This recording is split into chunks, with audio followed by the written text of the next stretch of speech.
Imaginez un peu. Acheter un billet pour un spectacle si controversé qu'il faut quasiment être initié pour y assister. C'est l'expérience qu'a tenté un vlogueur français en s'immergeant dans une représentation de Dieudonné, un des comiques les plus polémiques du pays. Son but, voir par lui-même ce qui se cache vraiment derrière tout ce bruit. Alors, la grande question, c'est celle-ci. Que se passe-t-il réellement dans ces salles? Est-ce que c'est, comme le disent certains, un lieu où se propage la haine? Ou est-ce simplement un des derniers espaces de liberté pour un public qui se sent un peu à part? C'est tout le mystère que cette enquête de terrain a voulu percer. Et voilà, tout est dit dans cette phrase du vlogueur. Juste le fait d'acheter son billet lui donne ce sentiment de transgression, de franchir une ligne. Ça montre bien qu'on ne parle pas d'un simple one-man show, mais de quelque chose qui s'apparente à un acte de défiance.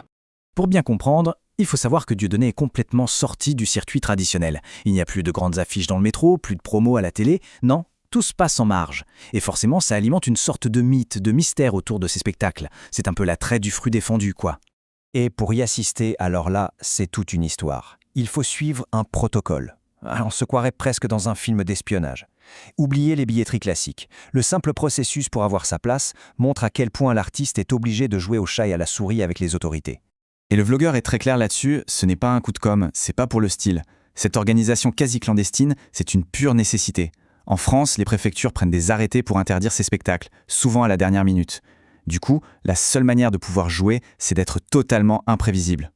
Pour se faire une petite idée de la pression, Dieudonné lui-même évoque 4 interdictions en l'espace de 2 jours. C'est énorme. Cette pression constante pousse son équipe à trouver des solutions extrêmes, comme par exemple déplacer un spectacle prévu en France pour le faire en Allemagne au tout dernier moment. Face à ce qui ressemble à un véritable acharnement administratif, comment l'artiste se défend-il? Quelle est sa version des faits? Pourquoi est-il selon lui la cible d'une telle machine? Sa théorie est assez particulière. Selon lui, le vrai problème, ce n'est plus ce qu'il dit sur scène aujourd'hui. Non, c'est son succès. Un succès qui s'est construit tout seul, en dehors des médias, sans l'aide des producteurs traditionnels. Et c'est cette réussite indépendante qui, d'après lui, dérangerait vraiment le système. En d'autres termes, il serait la preuve qu'on peut remplir des salles immenses sans avoir besoin de l'aval des médias ou des grands circuits de production. Cette autonomie totale serait perçue comme une menace par l'établissement culturel. Mais alors, au-delà de l'artiste et de l'organisation, la vraie question, c'est peut-être qui sont ces gens? Qui sont ces centaines de personnes prêtes à prendre leur voiture, à faire des kilomètres, parfois même à traverser une frontière, pour voir un artiste annulé? Et là, c'est la première grosse surprise du reportage. La salle est pleine à craquer. On parle de près de 500 personnes. C'est une base de fans d'une fidélité incroyable, où on trouve de tout, des jeunes, des plus âgés, bref, toutes les générations. Contrairement aux clichés, le vlogueur note une foule assez diverse, avec une majorité de ce qu'il décrit comme des Français blancs. Un public assez différent de l'image qu'on lui colle souvent. Et cette fidélité, c'est sa plus grande force. C'est un public qui remplit les salles sans la moindre publicité. Tout se fait par le bouche à oreille. C'est quand même assez fou de se dire que, malgré la peur des conséquences, beaucoup refusent de parler à la caméra. Ils sont là. Et ils rient. Bon, on y arrive. La question à 1 million, qu'est-ce qu'il y a dans ce fameux spectacle? Après des années et des années de scandales, on s'attend forcément à un truc explosif, pas vrai? Il faut dire qu'avec tout ce contexte, tout ce bruit médiatique, toutes ces interdictions, on s'attend à un show ultra provocateur.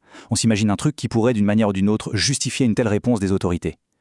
Mais en fait, la réalité semble bien différente. Et voilà le verdict. Il tombe et il est totalement inattendu. C'est la personne qui accompagne le vlogueur qui le dit. Léger, rien qui m'a choqué. On est à des années-lumière de l'image sulfureuse qu'on pouvait s'imaginer de l'extérieur. Le vlogueur lui-même enfonce le clou.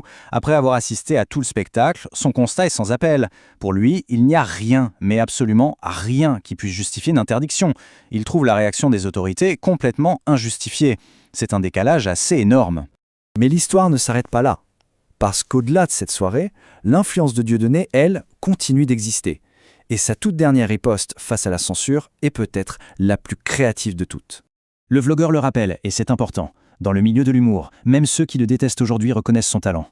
Beaucoup d'humoristes, parmi les plus connus, l'ont cité à leur début comme leur inspiration numéro 1. Un héritage artistique qui est indéniable, même si plus personne n'ose le revendiquer publiquement. Et voici sa parade la plus récente et la plus maligne. Il a décidé de transformer la censure en art. Comment? Il prend les arrêtés préfectoraux, donc les documents officiels qui l'interdisent de jouer, et il les intègre directement dans des peintures. Il transforme littéralement l'outil de la censure en objet d'art. Et a priori, ça se vend très cher à des collectionneurs.